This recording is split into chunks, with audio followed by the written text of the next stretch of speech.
Matthews, Matt Pinfield, backstage at Rock in Rio 2019 with an old friend of mine, Dave Matthews. Dave, it's so good to see you, man. Really good to see you. I had no idea that I was going to walk into the tent and see you here. So, at first I was like, "What? What's happening?" Yeah. And then as soon as you open your mouth, of course, in the shadows, I was like, "Oh, I know. Yeah. I know exactly who you are." It was so nice to see you. Yeah. And you're looking really healthy. I'm really glad that you're doing good. Yeah. After after the trauma. by that car. Yeah, it was Getting hit by a crazy. car. I know, but I'm doing great, man, and I'm really excited. I'm so pumped to see you again. We got such a history together. I remember we were like doing stuff together on MTV when Under the Table and Dreaming came out, and then we did the Crash radio special, and we were like at the Hit Factory, and I remember everybody was in a different like vocal booth, and we all started like singing Sly and the Family Stone, If You Want Me to Stay. Yeah, it was cool. Everybody was switching off. It was so much fun. But one of my favorite story, Dave, with you was I came down to Charlottesville, Virginia, where you guys live and where you're from, and you guys were in this house that was kind of an office, but it was a rehearsal space too, right? Remember that place? Yeah, that was really, where we turned this little, and it wasn't a great space. No, it wasn't, right? It was kind of almost a gutted house, right? Yeah. But having you come down to Charlottesville, I was mistaken. I thought that was the last time we saw it, but we saw each other again up in New York. For me, like my memories are like, was that the most recent time, or is that all I should have? If I could have had a photograph of my head when I'm thinking about it, I go, oh, that's middle aged you, that's old you, that's young you. Then I'd be able to place it more. Exactly, yeah. Because we did that Big Daddy album special with Leslie Fram in New York at the radio station there. But going back to the place where you rehearsed, which was so cool, we were doing the radio special for Before These Crowded Streets, and right afterwards we were having a blast. We were laughing, and you go, hey, Matt, do you want to stick around and watch us? We're going to rehearse our entire set for Giant Stadium.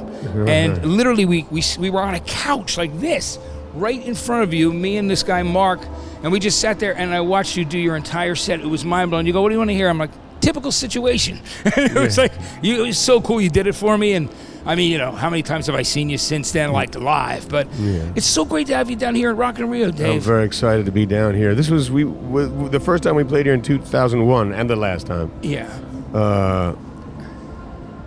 It was like by far the biggest audience we'd ever been in front of. It was Neil Young's. I think. Well, I mean, it was the audience that was here. There was Sheryl Crow. It was us, and then Sheryl Crow, and then Guns N' Roses. And Neil, but that night was Neil, and the audience was just so open and cool, and it said something about Neil, but it also said a lot about the Brazilian audience, because we're kind of, we're almost whenever we play festivals, we're a little bit strangers in town, wherever we are. But what's really interesting about that? It's because you've been able to tour as a headlining act for so long with a fan base all over the world. I just think it's amazing. It's really great. But tell me, was that experience great? And what was that your first time here in South America? It wasn't our first time here. But we hadn't been here often. We'd been here like in the mid '90s, and it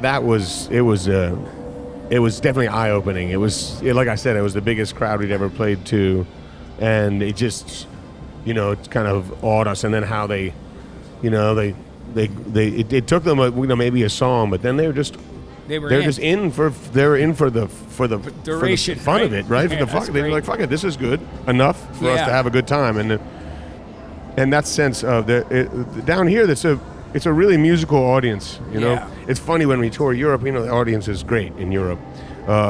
We're very lucky to have an audience anywhere. But it's funny when we go to Portugal. The audience is off the hook. And that's because of the connection to Brazil. To Brazil, and they speak the language as well. So when we go there, it's like you go from this hype kind of cool audiences around, Italy and Spain, and then we hit Portugal, and they're just like, they're just like, it's amazing. Like, whoa, what's happening? The Viking conquerors, right? You know what I mean? They're definitely another place that's really passionate about music, really, which is great. Dave. So last year in June, you put out the album "Come Tomorrow," which was great, and it had been the first record in about 6 years that you had done with the band. Was it really fun getting back in the studio and working with the guys? You did some in Seattle, you did some in Charlottesville. What was that? I mean, it's always nice to work. I'm looking forward to, because now I think it's great that Boy decided to step away because it was sort of clouding us a little bit. Yeah. Only, not to downplay his contribution to us, but just that at that point he really needed to look after himself, and so that album was sort of like it's like we know we got to figure something out. Yeah. And so now we're in this sort of new phase, but it's very much the same spirit of the band, just maybe hearts a little more opened up, and so I'm kind of dying to get back in the studio already, so we can shorten that gap from 6 years to maybe just a couple. Two years. I think it's more reasonable. Because there's no reason to stop making records. Yeah. No, especially since you make great ones, you really do. Thank you very much. It's great. We've had a long relationship and going here, and it's awesome. It's really. And you've always been really. That's why I was so happy to see you. You've always been, and I know everyone would agree. You've always been full on supportive of us, but in the most genuine way. So I was super happy to see. Yeah. I was going to get to talk to you today. Yeah. Thank you so much, Dave, for doing it today. I'm really glad to have you. Have a great show here at Rock and Rio, and thanks for taking the time to hang out. I'm happy to see you, man. Yeah, great to see you. Dave Matthews, right here at Rock and Rio 2019 on Live by Live.